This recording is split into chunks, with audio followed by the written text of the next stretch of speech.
Magandang araw, no, higit sa ating dakilang Diyos Ama sa inyong lahat, mga kabayan.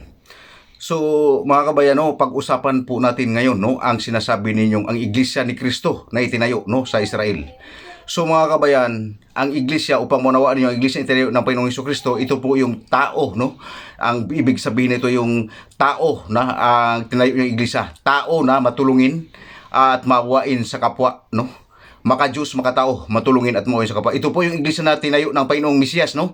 Di ba nakalagay yan sa Bible na tulungan, no? Tulungan ang mga ulila, tulungan ang mga balo, no?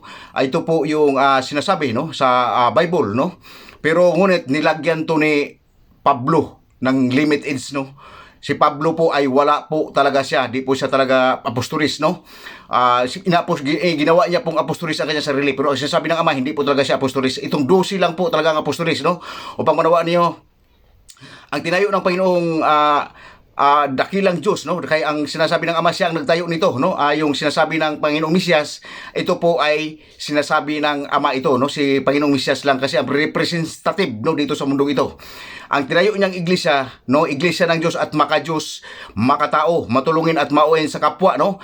Ito ay sinasabi na tulungan ang mga balo, tulungan ang mga ulila, no. Hindi sinasabing magtayo ng orphanage upang doon ipunin yung mga bata. Hindi ito sinasabing magtayo ng simbahan. Wala po sinabi ng Panginoong Mesiyas dito.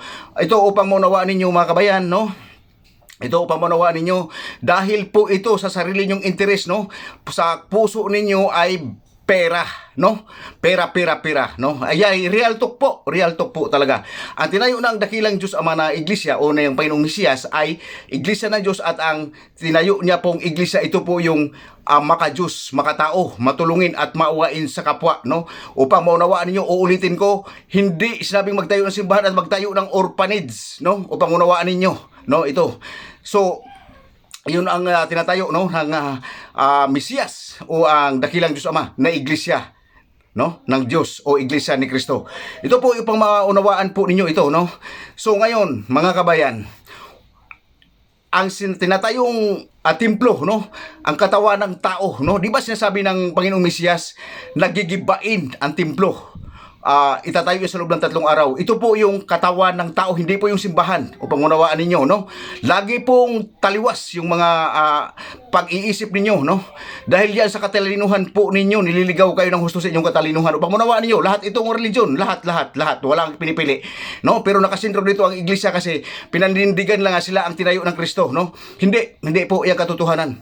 Dahil po ang iglesia ni Kristo po ay pakitang tao lang po yung kanilang pagtulong. Ayon po ang katotohanan upang makahikayat ang membro. Dito naman ginagawa sa Katoliko, no, sa Katolik ito, no. Ito po gumawa ng orphanage upang idahilan, no, na may mga batang matutulungan, no. Makakuha sila ng pinansyal sa mga nagsisimba. Ito po yung mga katotohanan upang maunawaan niyo. Buksan ninyo ang inyong isipan, no? Humingi kayo na dumalangin kayo sa dakilang Ama, sa Panginoong Emmanuel Mesiyas at sa banal na Espiritu. Dumalangin kayo rito at ipatanggal ninyo ang pusong bato sa inyong mga puso, no, upang magliwanag ang inyong isipan, upang maunawaan ninyo, mga kababayan, no. Kasi po mula noon pa hanggang ngayon pinagdidebatehan nyo ang Bible. Bawal na bawal ang religion. Dahil dito po nagkaroon ng kanya-kanyang kampihan. Ang sinasabi ng Ama, ibigin mo ang kapwa mo tao, no? Gaya ng iyong sarili. Ibigin mo higit sa lahat ang dakila ating Diyos Ama, at ang kapwa tao gaya ng ating sarili, no? Paano ito ibigin yan? Kanya-kanya kayong kakampi, no? Kanya-kanya kayong kampihan kung saan kayong sikta na punta. Yun din ang kakampi ninyo, no? Ito po ang katotohanan, no? Sabagay, nakasulat na ito, no? Magsilitawan, no? Ang daming bulaan, no? Bulaang propeta. Ayan ang katotohanan, no? Dahil po sa pera, no? Dahil ito sa pera, no? Ito po ang katotohanan. O pamunawaan nyo. Isang Bible lang naman ang ginagamit ninyo, no? Isang Bible lang ginagamit ninyo. Isang Bible lang yan. Nagmula lahat yan sa Israel. Bakit nyo pinag-aawayan yan, no? Ay hindi po yan katotohanan. Tag-isa na po kayo ang Bible, no? Pero nag-aaway pa kayo. Mabuti pa itong basketball player, no? Dadaan sa basketball player, mabuti pa itong basketball player kasi pag wala na tag-isa ng bola, ito na ay no? Walang foul, no? Walang traveling, no? So ganito po 'yan ang masabi ko sa inyo. Iwanan ninyo, tag-isa na kayong Bible pero mayroon pa ka rin kayong mga foul o traveling, no? So ganun po 'yun, no? So Mas mainam pa sa inyo ang basketball player, mga kabayan. Upang unawaan ninyo, dapat maunawaan ninyo ito, no, ang sinasabi ko dito, no, dahil ito po ang pinapasabi ng dakilang Diyos, no. Ulitin ko, ang tinayo niyang iglesia ay ang iglesia ng Diyos, no.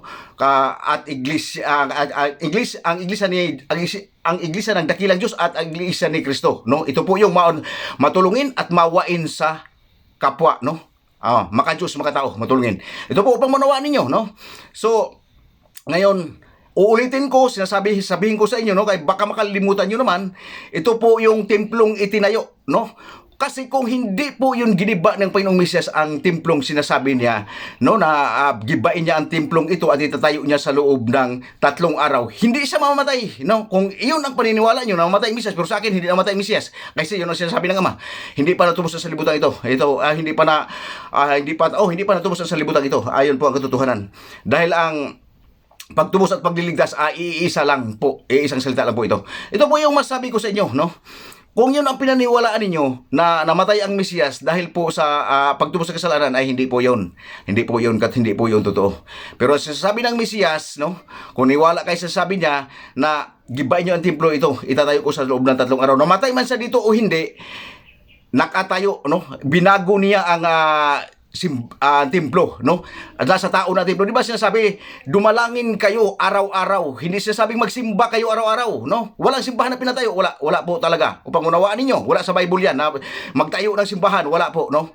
Ito po yung katotohanan upang unawaan ninyo, mga kabayan. Dahil po sa pira po, mga kabayan, nagkaganyan kayo, no? Yan po ay walang kaligtasan, no? Upang unawaan ninyo, no? Dahil po ang lahat ng nasa Bible sukuhi po ang pagkaintindi ninyo talaga. Yan ang katotohanan. Sukuhi po, no? Ito po ang upang maunawaan ninyo, mga kabayan. So, mga kabayan, no, sana po, no, maunawaan ninyo ito, no, upang malalaman ninyo na talagang subukin ninyo na dalanginan ang dakilang Diyos Ama at ang Mesiyas at ang banal na Espiritu at ipatanggal ninyo ang pusong bato sa inyong mga dibdib, palitan ng pusong laman na maka-Diyos, makatao, matulungin at mawain sa kapwa.